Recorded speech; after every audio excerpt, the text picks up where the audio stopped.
unbelievable discovery. This is it. This is absolutely it. A mind-boggling claim. The tomb of Jesus found. Jesus' body would have been laid right here. An unprecedented controversy. Quite frankly, give me a call when somebody's got the real evidence on something like this. Can 21st century technology deliver that evidence? We're actually pushing the bounds of archaeology. And now, will a second tomb provide the ultimate proof? What's that? Oh, that's it, baby. That is a symbol of Christian resurrection.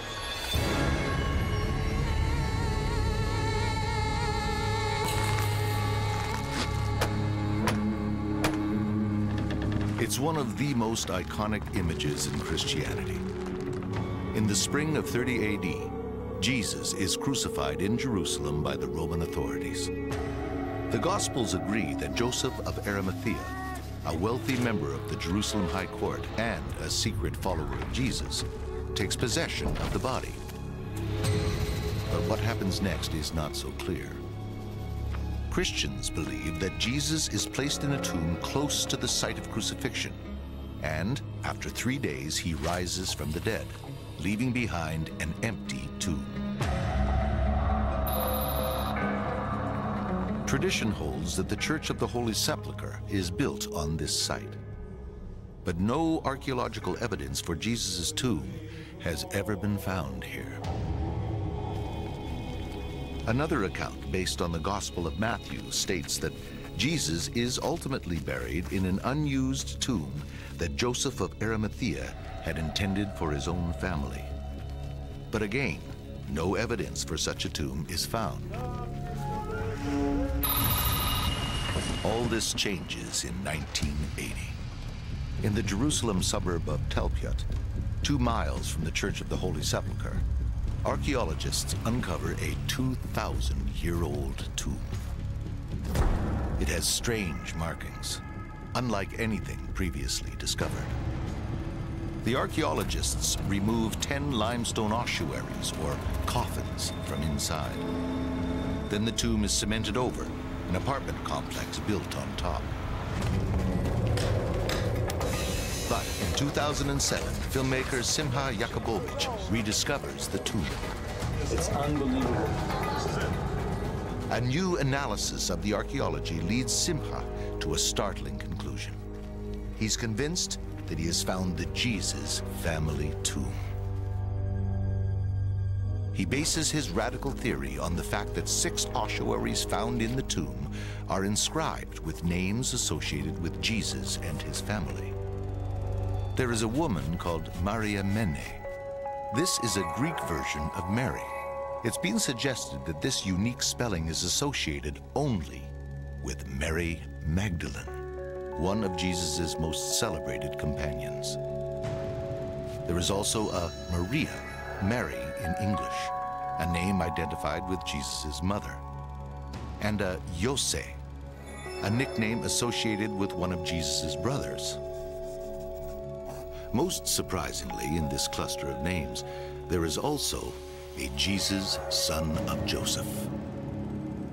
It is this unusual find that leads Professor André Feuerberger to a stunning conclusion. This cluster of Jesus-related names cannot be coincidental.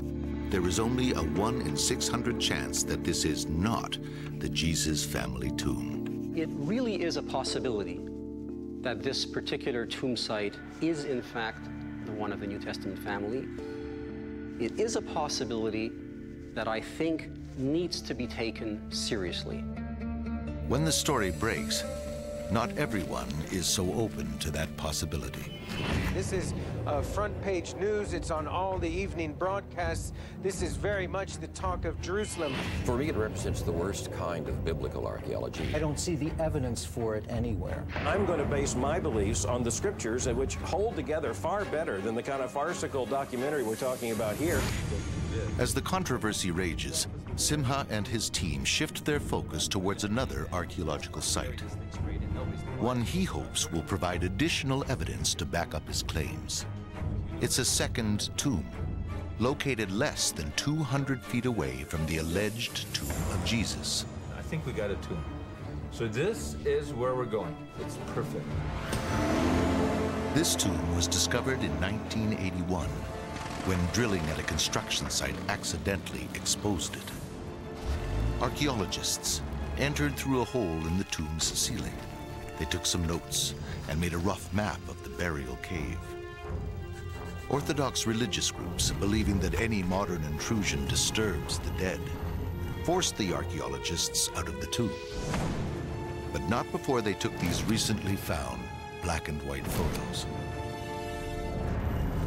The tomb was once again sealed. For religious purposes, a pipe was installed into its roof. In 2009, cement was poured down the pipe, barring access to the tomb. But it still serves as a marker that the tomb is somewhere beneath this area of the apartment complex.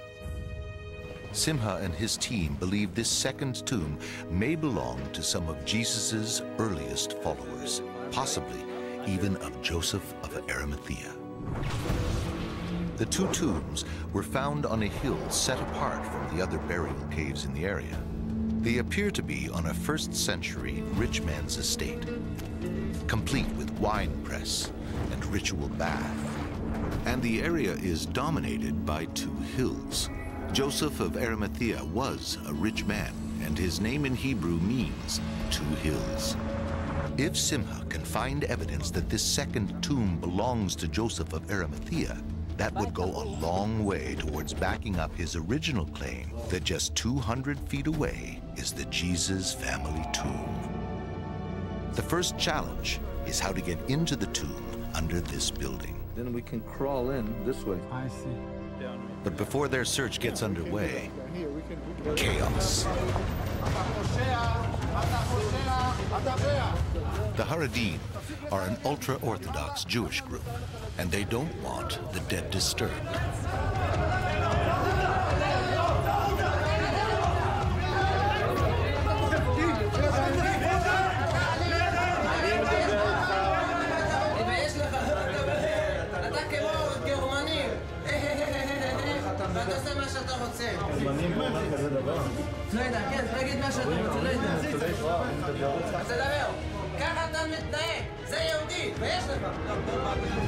Religious activists are just one problem.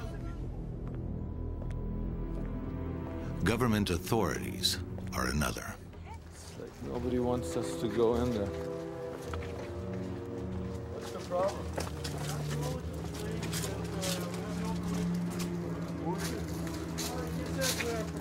Diska? Shalom. We have no permission from nobody and he's going to put us in jail. אתה? לא? כיוון שאני עכשיו בתפקיד רשמי, אני מבקש להפסיק את המצלמות. אבל יש לי עם שוקה, נפגשתי עם שוקה. רגע. שמחה, אתה מפסיק לצלם. ברגע זה... Okay, we've been shut down. We had all the agreements in place, but now it seems we don't have all. There's a couple of neighbors here that, I don't know, but they called the Antiquities Authority, and the bottom line is they will give by next week permission. I do believe that.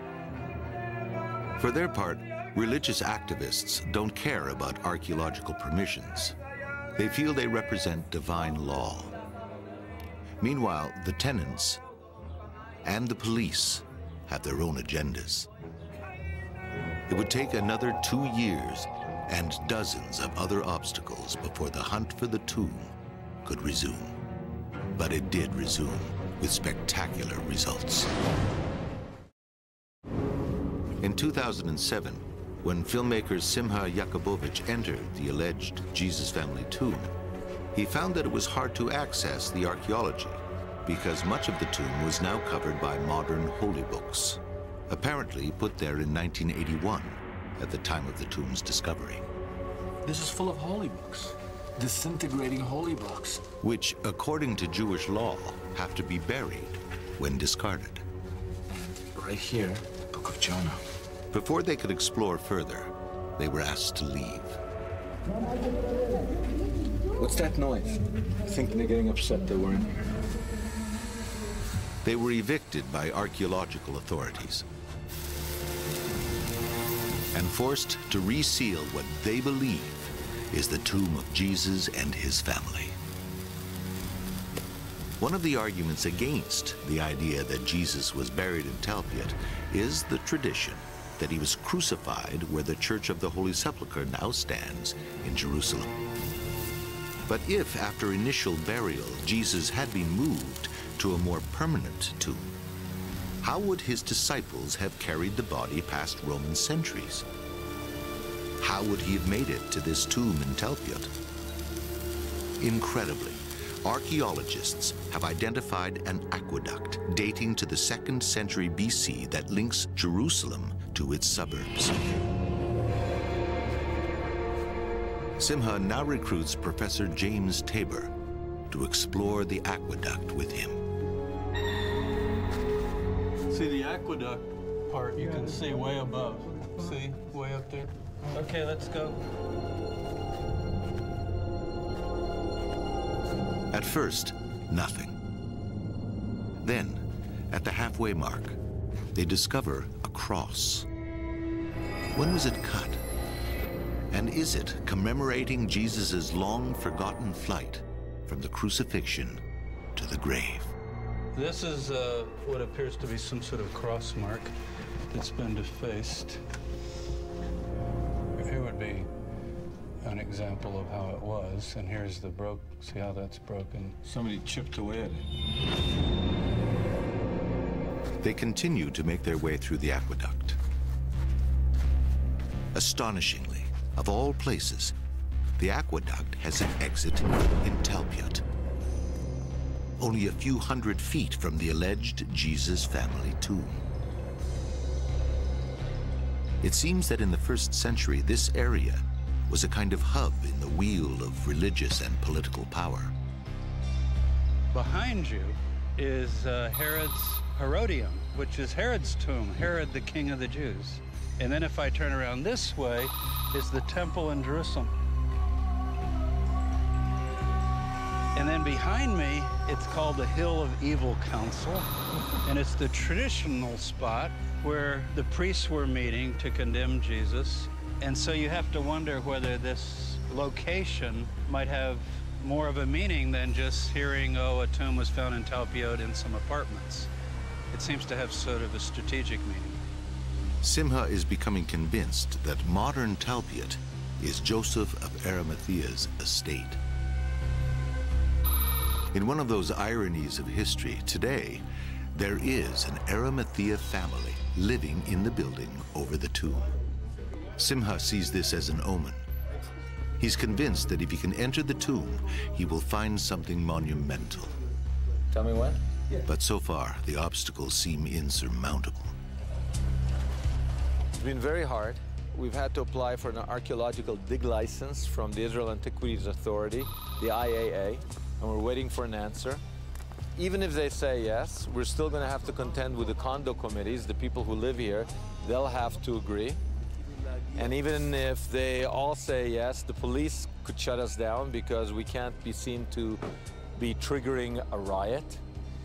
And above it all, we've got to get the cooperation of the religious activists, the Haredim.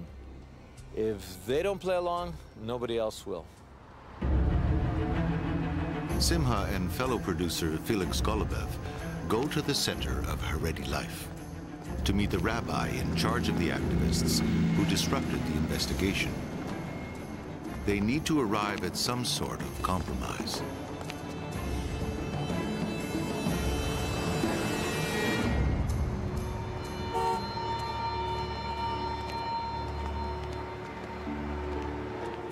I guess you're wondering what happened in there.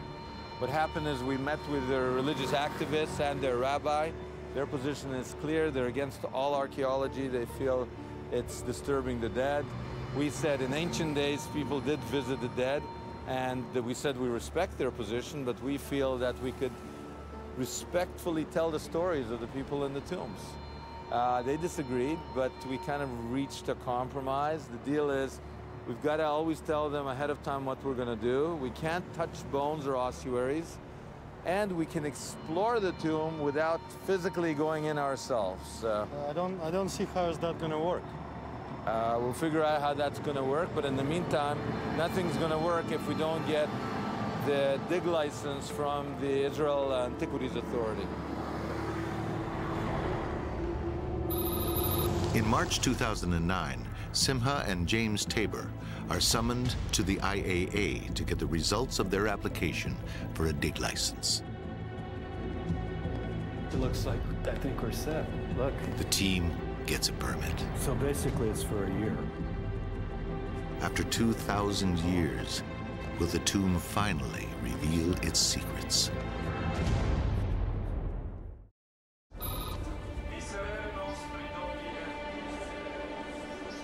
The team now has an official permit to proceed with an archaeological investigation of a first-century Jesus-era tomb under a Jerusalem building. The challenges seem overwhelming. So we have to find a way of getting in. Historian James Tabor has been joined by veteran Israeli archaeologist Rami Arav, who was not previously involved in the Jesus family tomb investigation. They are looking for a way into the tomb. The idea will be to dig here in the corner. Because of their compromise with religious activists, they must find a way to explore the burial cave without going in themselves. The solution may be in this small warehouse in Canada. They enlist the help of Walter Klassen, a legendary builder of animatronics as well as robotic camera platforms for film and television. We do all the software, the electronics, all the hardware is done here in-house. Walter's challenge is to build a robotic arm mounted with a camera that can fit through a small drilled hole. The device must also be maneuverable enough to allow the team to document every inch of the tomb and the ossuaries inside. I had an architect taking this floor plan and drawing of the tomb and superimposing on each other. Felix has a rough idea of the tomb's dimensions. What's your guesstimate again as to how high the tomb is? I would say from 1 meter to 1.5 meters.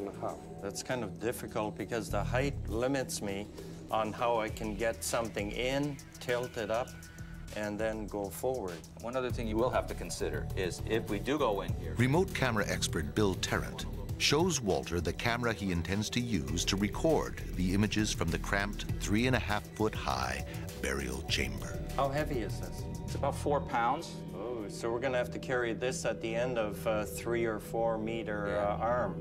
Yeah, so it's going to be... The camera is in a tough metal housing, and it's heavy. I see it. That's okay.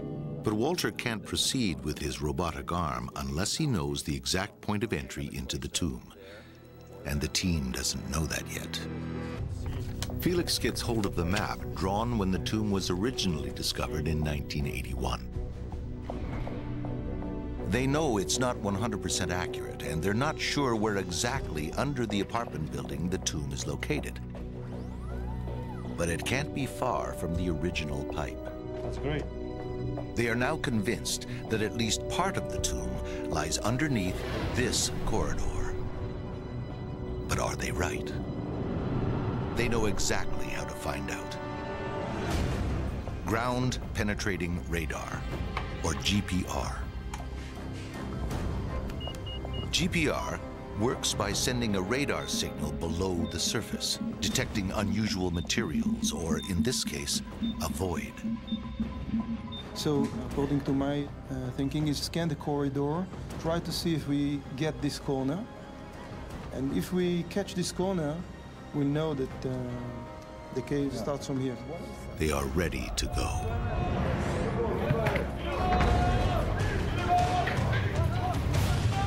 The Haredim are back, but this time Simcha has police protection and an understanding with religious authorities who have agreed to cooperate with his discreet, non-disruptive investigation. But the Haredim seem to think that Simcha has tricked them and is about to enter the tomb.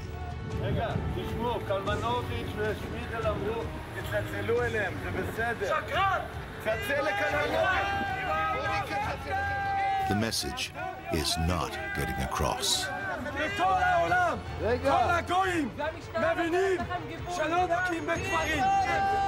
אוקיי, דבר עם החבר שלך, הם לא מאמינים שאנחנו בקשר איתך. כולכם לעזאזל! עוד לא התחלנו אפילו לעשות מדידות, סתם אנחנו מצלמים את עצמנו מדברים. אוקיי, רק רגע, אני לא יודע מה השם שלו, הוא נראה כמנהיג כאן, רק רגע. הלו. יודע לך רוגן, הנה ונגזנה זה ארבט נישט? Finally, the first step towards a truce. בסדר, אז אני יורד איתך לראות... כן, כל דבר.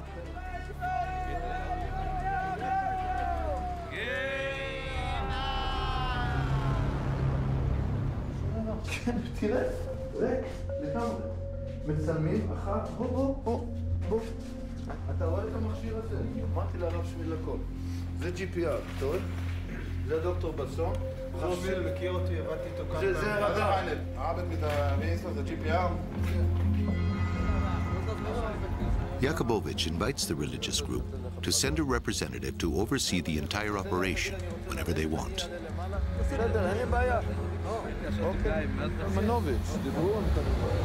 Peace has been made. Time to get to work.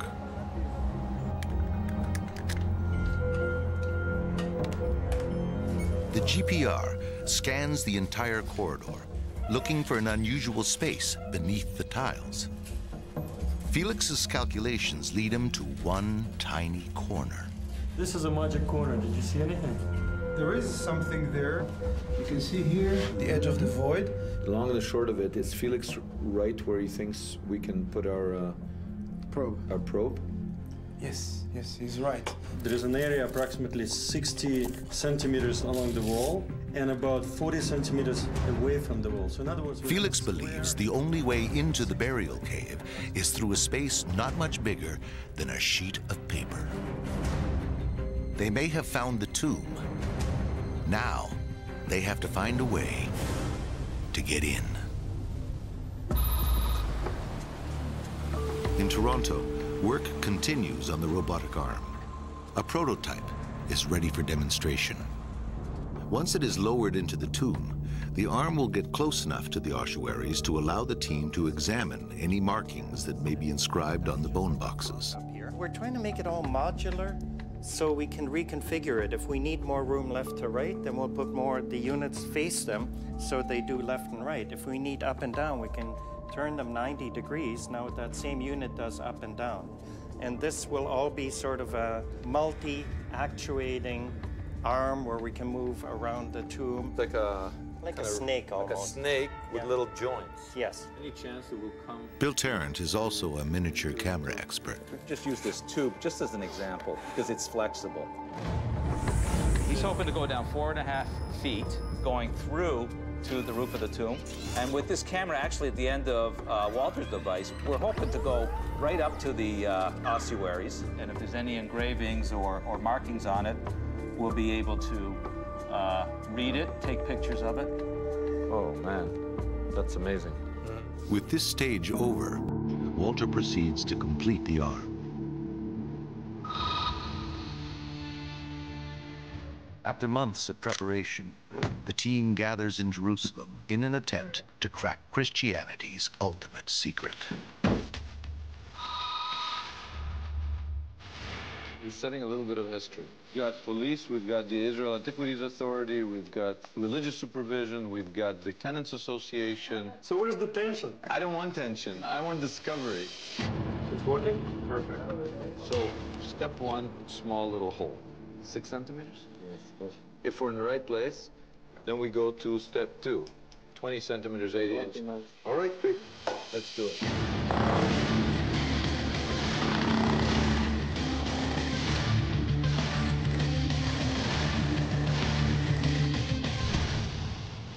Within minutes of starting to drill, the first surprise. Underneath mere inches of tile and soil, they break through to a cavity that was not in the plan. Oh, it's a space. Sounds good. Get an engineer. What's going on? I don't know, but I'm not an engineer, and I don't want to cause structural damage to this building. The on-site engineer is shown the unexpected space. All right, we come up, showing up to the hole. אין בעיה. לא התמוטט כל הבניין על הראש.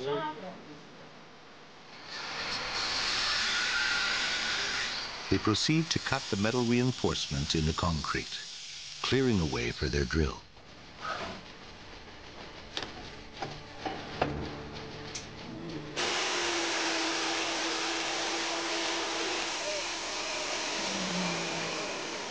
Suddenly, more trouble.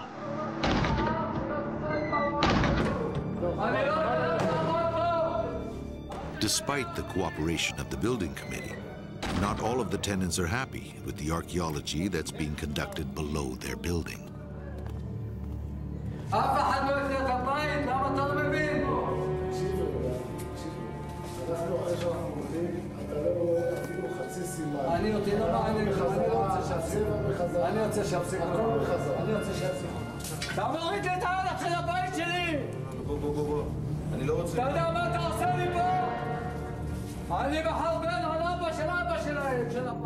Representatives of the building committee calm down the situation, but the outburst heightens the already tense atmosphere.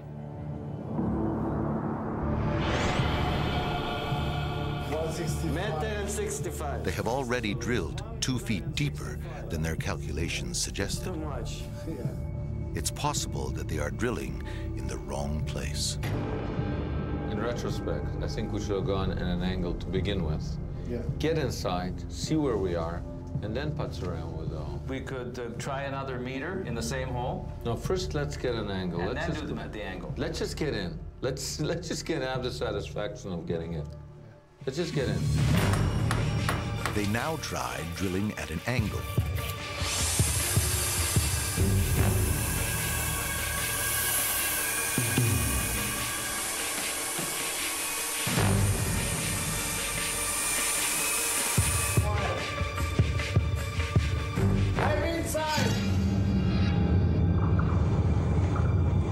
After years of research and effort, this is the moment they've been waiting for. I see the bottom, nice and clear. Fantastic. Hey, we're right where you said we'd be. Yeah. You were 100% right.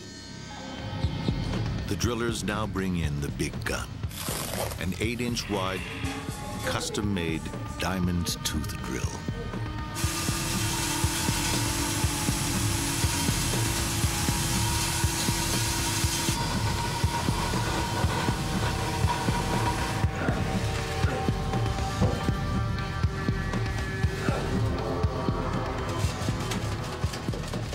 Is finally big enough to fit Walter's robotic arm.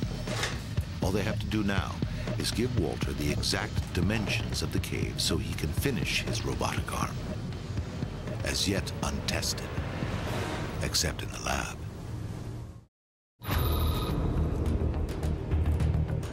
Walter Klassen now joins the team of archaeologists and investigators in the Jerusalem suburb of Tel Aviv. His newly created robotic arm is about to be used for the first time. It's been custom designed to explore an ancient tomb that is just below their feet.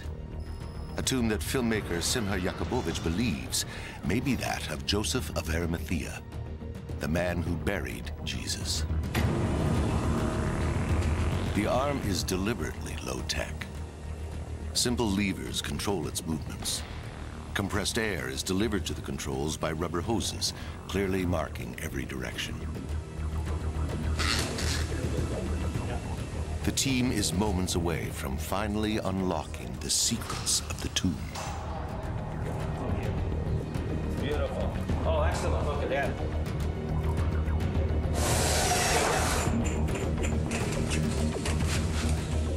They use 2 access holes. A smaller camera is placed in one of them and lowered into the tomb first. This will be pointed at the robotic arm to help Walter and Bill orient the arm's movements in the tomb below. Okay, you guys ready? All ready. Let's go. Hey guys, the moment of truth. The lightweight articulated arm that can unfold up to 10 feet is ready to be lowered. Before they start, problems. Yeah, I'm trying to. Their measurements indicated that the tomb was 1 meter high from floor to ceiling, but the drill has left rubble beneath the hole. There's not enough room now to get the arm in. What's our distance in that hole? Let me go all the way to the bottom again. So we're just under a meter. Is that going to give us enough room to tilt? Yeah, I think I can start to bend it at a slight angle. Yes. And then keep lowering and angle it and lower and angle it. Okay. You are going to have to hold this so hard. If you don't hold this, this end is going to run out and smash the camera into the ground. Okay. That's it. Keep holding. Yeah, you're doing perfect the way you are. By the way, this is really heavy. You'll find it. I know, that's why you got to keep holding it. Okay, somebody holding it on the other side? It's all hands on deck to help maneuver it into the 8-inch pipe. Keep holding it and lowering it down. I feel like a pilot, you know? All right, we have image. Camera expert Bill Tarrant finds his bearing and focuses the lens.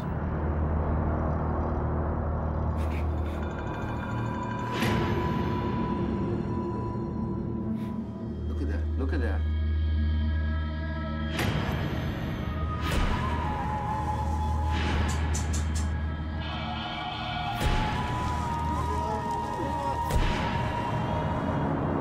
They see niches carved into the limestone walls.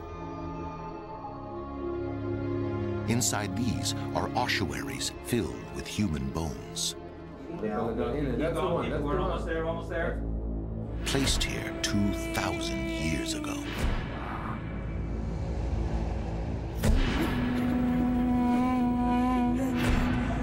The robotic arm shows that there are 9 burial compartments in this tomb. 4 of them have ossuaries inside. They start with the niche that's closest to the door. But reaching this first ossuary is turning out to be a big problem. The bone box is set back in the niche. It appears to be too far for the arm to reach. The rest of them are all butted up right against the entrance to the niche. Yep. This one is back. The other ossuaries are not set as deep as this one. It is over 3 feet from the lens. Too far to see an inscription or a symbol. I can't tell whether I'm all the way out or not. Are you extended all the way now? Yeah. Yes, I am, Felix. It's the length of that. Another one close. Do the video probe now? Let's do the video probe. Okay. They try to reach it with the probe camera. This is going to come out through there. Walter's pushing it? He's pushing. The probe camera is designed to get into confined, dimly lit environments like this tomb. But the housing that encases it seems to be failing, not allowing the probe camera to be extended far enough into the niche. Okay, is the pipe out all the way? Well, I can go further, but it seems to be drooping down. Too much already. This is as far in as we can get right now, right? Yeah. Okay. Am I correct in this is not working out so far? The first exploration is over before it really began. So we can't get further, right? Not right now. The day ends in defeat. What I saw today didn't give me comfort. Didn't give me a lot of control. Now one of the problems with that one is that ossuary is a meter into the tomb. Okay, so that's an extra meter. So that's why it's going to be a little tougher. So we have to find a way to extend the video probe so we'll go straight in, and then we'll have a chance to look at it. So how are we going to do that?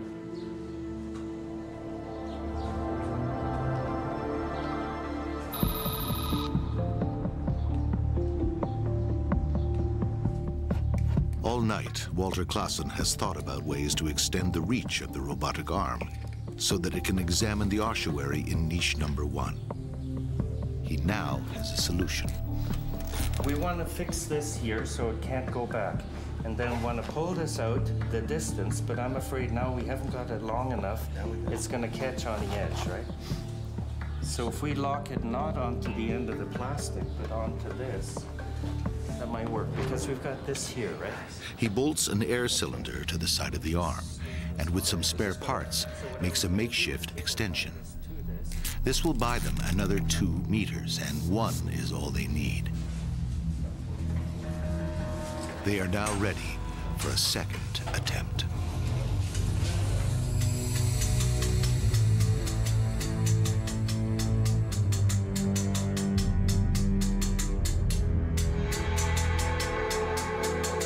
You're aiming right at the good. That's what I want to do. Perfect, perfect. That helps me. Now I'm going to slowly run it forward.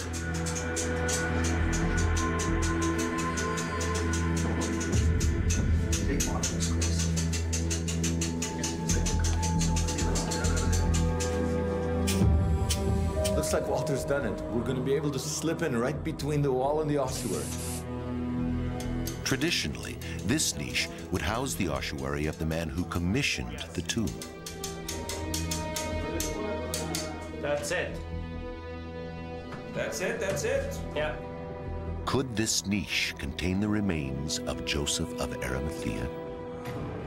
The moment has arrived.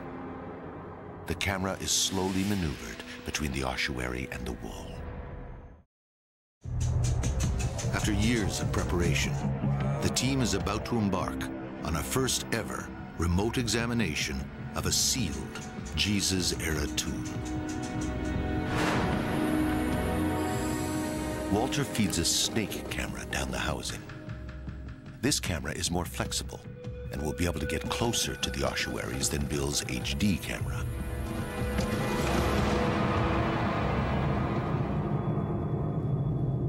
They're looking for a name or a symbol. If you look at that, it's really ornate, befitting a wealthy person. Two circular rosettes, which are typical of ossuaries, are clearly visible. Most scholars believe that these are simply decorations, but others think that they have some as yet undeciphered meaning. They now notice a design carved into the center of the ossuary. Scholars call this a nephesh, or a pillar. Since the Hebrew word for pillar and rise are the same, it may be a symbolic reference to the afterlife. After all, it was during an 86-year period that encompassed the life of Jesus that some people began to place their dead inside tombs instead of shallow graves. They let the flesh decompose in shrouds. Then they gathered the bones and put them in limestone coffins. This unusual practice was almost exclusive to the Jerusalem area and clearly connected to the afterlife.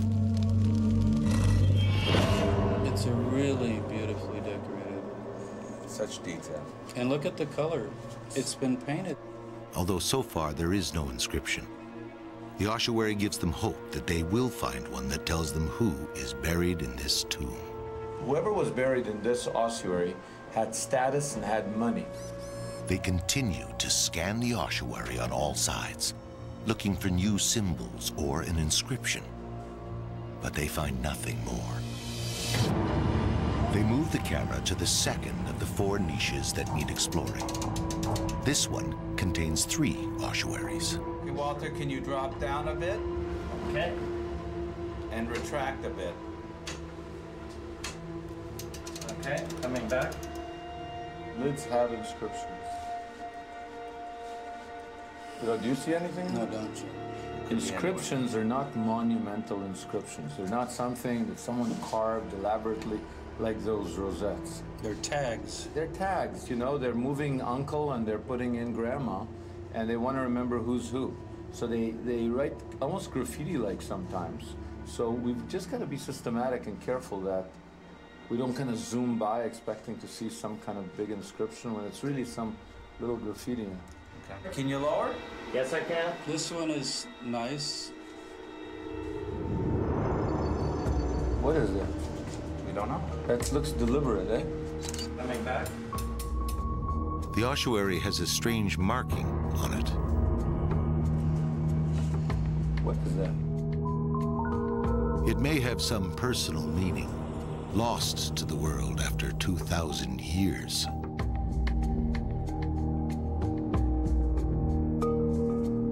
And as they reposition, a discovery. Mu, Aleph, Ro, Aleph, Nara. Aramaic? He said no, it's Greek. Where do you see? M-A-R-A. They have seen this name before in the alleged Jesus family tomb a few hundred feet away.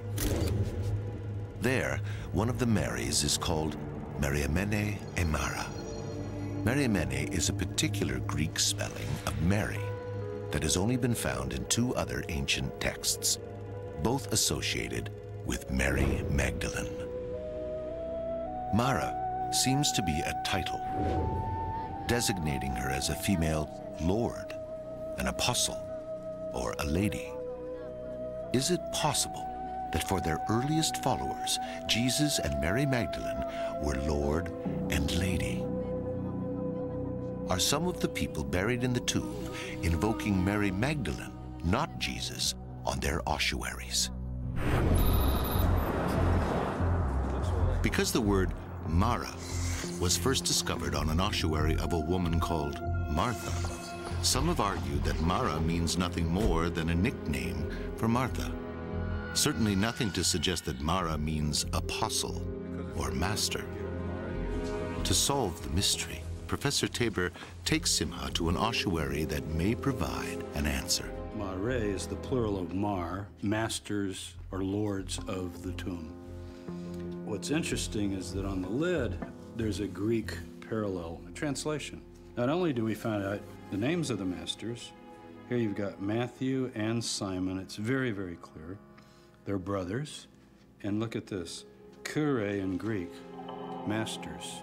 What this tells us is how to translate Mare, that it cannot be a nickname or a shortened form of some name. So you actually have a translation? You have a translation. It's a title, an honorific title.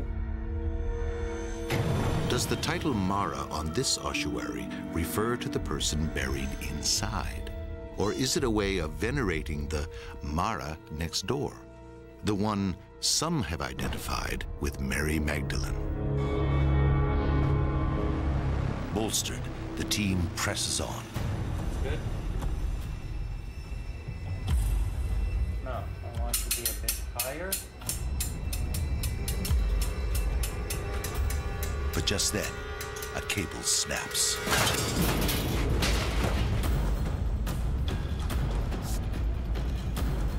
The camera and the arm are stuck, and there is no way for the team to get them out. The robotic arm sits crumpled, broken at the bottom of a 2,000-year-old tomb. The rope is ripped, the arm is crooked. It's sort of a worst-case scenario. Okay, so it was the boom rope that broke? Yes, the up and down. For designer Walter Klassen, it's a nightmare. Just please, let me think about this. I can't talk.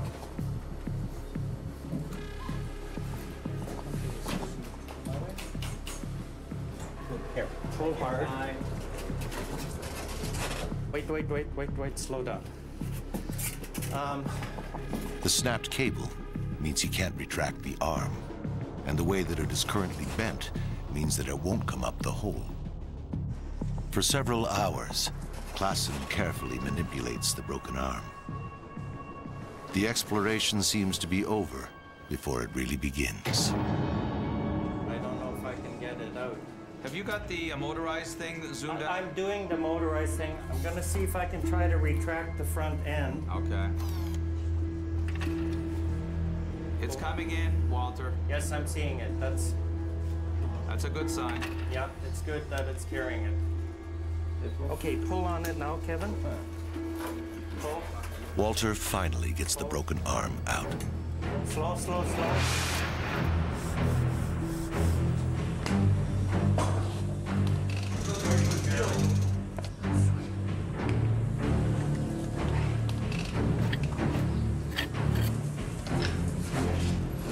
After 2 hours of surgery, the robotic arm is repaired and it's back in the game. They now position the arm to explore the third niche. It contains a single ossuary. No symbols of any kind, but this niche contains something else. A lot of human skeletal remains.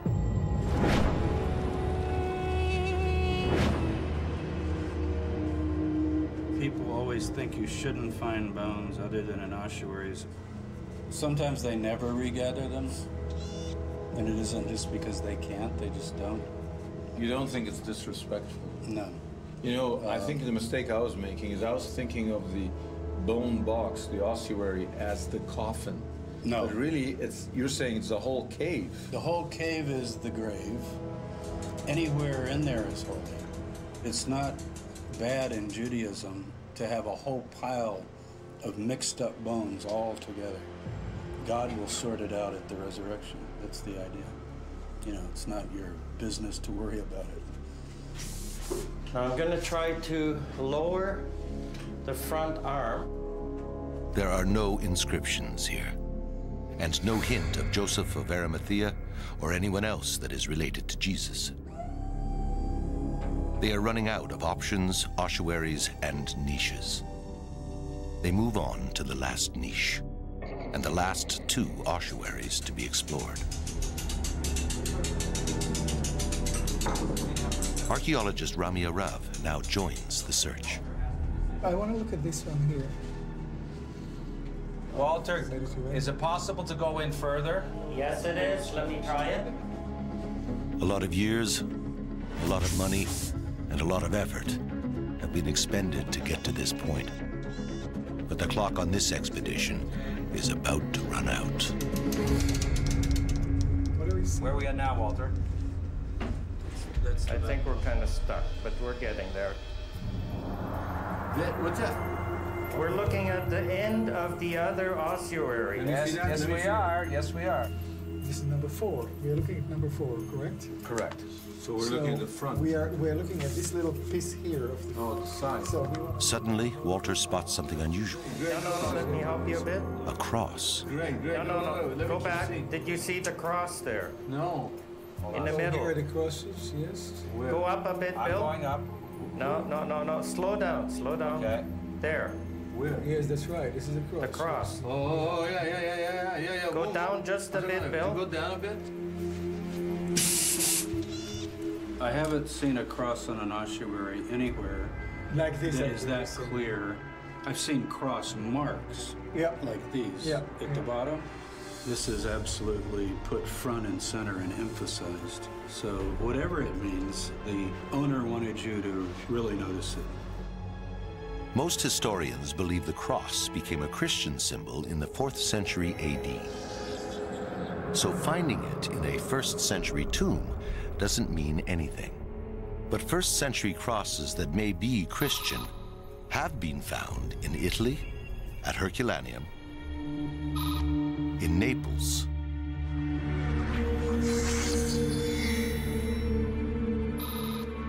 and by Rami Arav at his excavation site in the Galilee. If the cross was already a Christian symbol in the 1st century, then the team has just discovered the earliest Jesus-related cross ever found. But scholars will never agree that a 1st century cross is a Jesus-related image.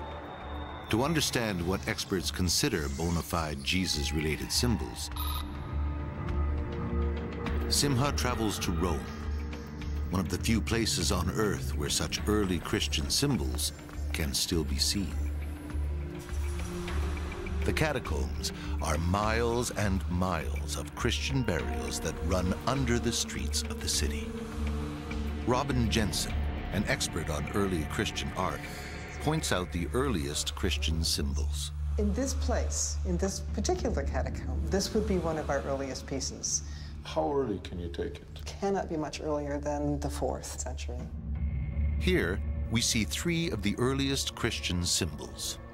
The key rho, the first 2 Greek letters of the word Christos. The anchor, a symbol of faith. And the fish, with scales and gills, a symbol of the Christ. But the most popular biblical image for Christians in the catacombs is Jonah and the whale. Oh, wow. Here we have Jonah. Jonah is Christian? Absolutely. This story is a very important story for funeral art in particular, and it's the most popular. Why is it the most popular? It tells the story of death and resurrection.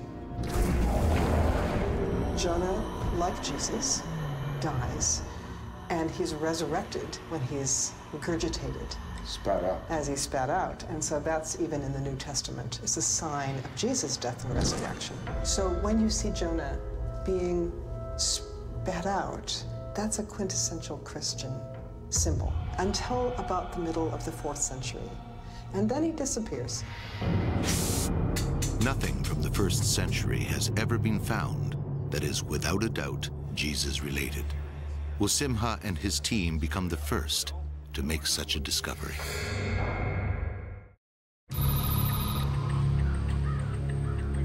The team has finished exploring all but one of the 4 niches containing ossuaries. So far, they examined 5 of the 7 ossuaries. They hoped to find inscriptions or symbols that could throw light on the alleged Jesus family tomb just 200 feet away. I think we're doing pretty good. We've got a pillar, which could be seen as referencing the afterlife. We have a cross, which I think is a Christian cross.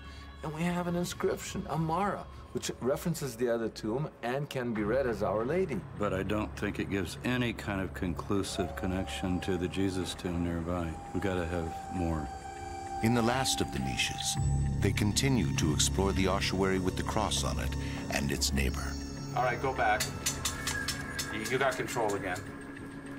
The work is painstakingly methodical. You can see on your monitor where you are. But suddenly, it pays off. I see something in the ossuary in the back, the one that's blocked by the ossuary in the foreground. There. What is that? Whoa. It's amazing, isn't it? What is It's that? amazing. Now, this line here and this line kind of looks to me like a prow of a ship. Prow of a ship, yes, James. Definitely representing something. There are 3 1st century ship images that have been found in Jerusalem. Is this a 4th? Is it possible to go in further? Yes, it is. Let me try it. Okay, Bill, is that good? Let me see if I can turn. Wait. Look at that. What the team has found seems to be a crude image of a fish. Yeah, there's another one here, yes, correct. When it comes to early Christian symbols, scholars dismiss crosses and expect fish, but they can't jump to conclusions.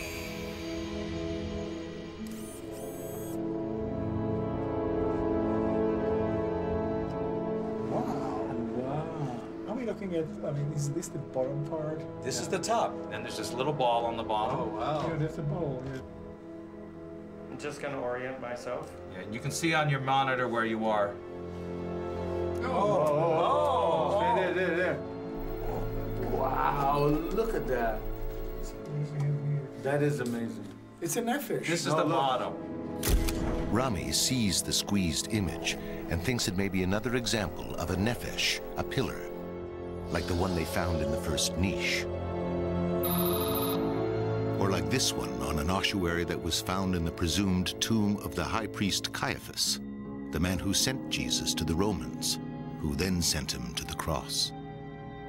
You guys, that's no pillar. It's definitely something else. I haven't seen anything similar to this.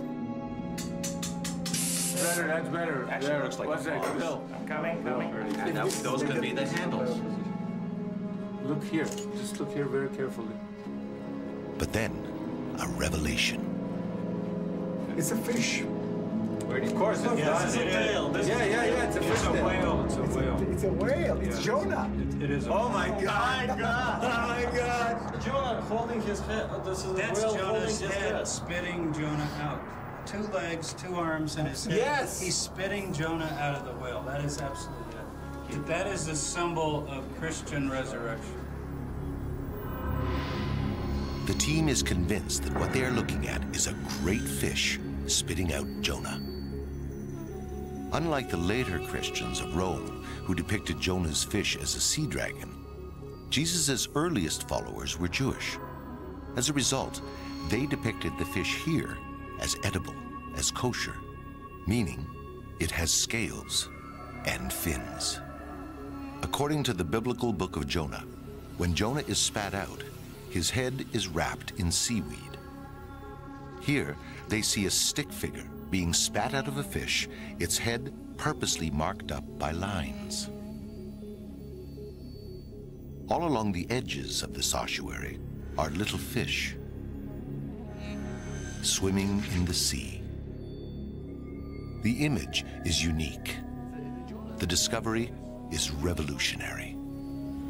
Without a doubt, the sign of Jonah was the symbol of Jesus' earliest followers, the symbol of Jesus' resurrection. Because of the clarity of this first-century image, its precise meaning can be decoded. For Christians, or Judeo-Christians, believers in Jesus, it comes to mean, like Jonah, Jesus went into death. The fish is death, but came out of death. And on an ossuary, clearly, it's talking about resurrection of the dead. So this is the earliest representation of the resurrection. This is huge. It's absolutely huge. This discovery, the earliest Jesus-related symbol ever found, makes the investigators feel that their hunch has paid off, that they now have dramatic evidence that the tomb just 200 feet away from the one they are now investigating is the Jesus family tomb. But can they find more? They proceed to the back of the Jonah ossuary. They see something, but because of the wall, they can't get far enough from the image to tell what it is. They position the camera on the floor, looking up at the lid. The image on the back looks like the tail of a fish, but they cannot be sure. For help, they consult the black and white photos taken by the archaeologists in 1981, before they were chased out of the tomb by religious activists. Here, the image of the fish tail is clear. The fish seems to be diving into the ossuary. The pictures also reveal something else, something unexpected. Today, the Jonah ossuary is not in the same place where it was originally found. Then it was taken out of one niche and placed in the one where it currently rests. Its original location? The first compartment on the right in the so-called Patriarch's niche. Does this bone box hold the remains of Joseph of Arimathea? The evidence is tantalizing, but there's no inscription. There is, however, one last ossuary to explore.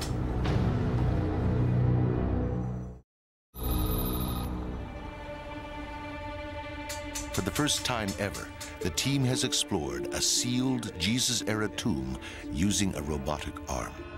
They have discovered a unique image that may have been used by the earliest followers of Jesus. But their search is not over. They have one more ossuary to explore. Hand the boom right. Okay, coming up. So we're looking. So now we're surveying 3. Number 3. We're right there.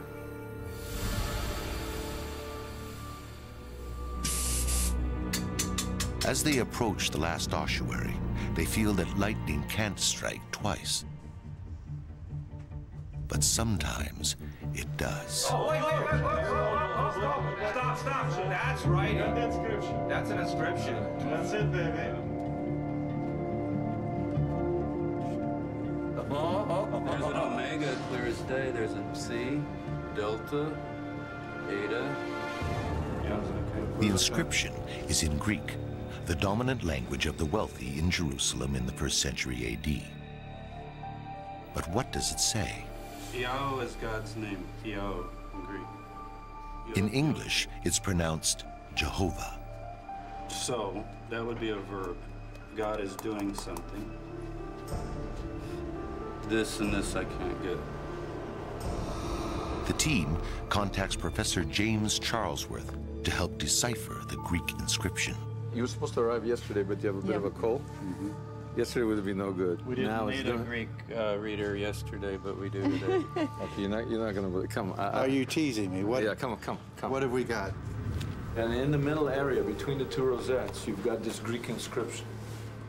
All right, I can read Yahweh. We have this in the Jewish magical papyri as a way of referring to Yahweh or God. So here you have it in Greek, in uncials, that means all caps, Yahweh. And above, I'm suggesting it might be Dios, God or Zeus is now Yahweh. There you go. So that would be related to the Greek word upsotheo, to raise up. What? Yeah. Yep, that's it. Upsilon, Psi, and Omega, and that is Uncio for Upsao, which in the Gospel of John is used for the resurrection of Jesus. Upsao, he is lifted up. I am lifted up, says Jesus. I am lifted up. I am raised up. Upsao. And the rest, I'm not sure I can read. A Lameth, Pei. Maybe an olive. It could be an olive. Apo. Upsao. Apo Tuthanu, I would guess. From the dead. The first two lines are clear. The first word is Dios, which can be read as Lord or God. The second word, Jehovah, the name of God in the Hebrew Bible. And then a word, upso, which can mean has raised, will raise, or is raising. And finally, three letters that are not clear. They could be referencing, as Professor Charlesworth's site read, the realm of death. But the last three letters may actually be A, G, B. The last word then could be Agba, the Hebrew equivalent of upso. In this case, the inscription is translinear. Greek, Hebrew, Greek, Hebrew. And it reads, God, Jehovah, raise up, raise up. In every reading, it's a plea for resurrection. But there is another possible reading. There's a word that shouldn't be here, Jehovah. In the 1st century, mainstream Jews would never write God's holy name on an ossuary. That would be heretical. But some of Jesus' followers, believing he was God incarnate, did call Jesus by the holy name of God, Jehovah. In this case, the inscription can be interpreted as Lord, Jesus, rise up, rise up. The inscription found here strongly suggests that the people buried in this tomb believed in resurrection. On one level, it could be a plea for their own resurrection. Read in a different way, however, it's an exhortation for Jesus to resurrect himself. For James Tabor, the find is persuasive, convincing him that the tomb, just a few hundred feet away, is the ultimate resting place of Jesus and his family. This tomb is given a wider context to the other tomb. Before yesterday, if you had asked me, Talpia, Jesus' tomb, what do you think, 50-50? I was already at 75%. By adding this tomb, I'm up to 95, easily. The implications are enormous. Does the very idea that Jesus' bones were placed here fly in the face of the most fundamental of Christian beliefs in Jesus' resurrection? Not according to Professor Charlesworth. The significance of what we have seen for the first time, and any eye has seen for 2,000 years, is that we have a whale with a mouth that's closed, not a whale that's swallowing someone. And out of that mouth comes a human being. The symbol here in Jerusalem, near where Jesus was crucified, not far away, is a symbol of the belief that Jesus is raised. This is within decades of Jesus' death. I believe that this tomb can be the tomb of Jesus without people having to give up faith in resurrection. And here's why. Early Christians had a different view of resurrection than many people have today. They weren't thinking of a resuscitated corpse. They really were interested in whether Jesus has been exalted to heaven. It will now be up to scholars to weigh the evidence. One thing is for certain, the debate is just beginning.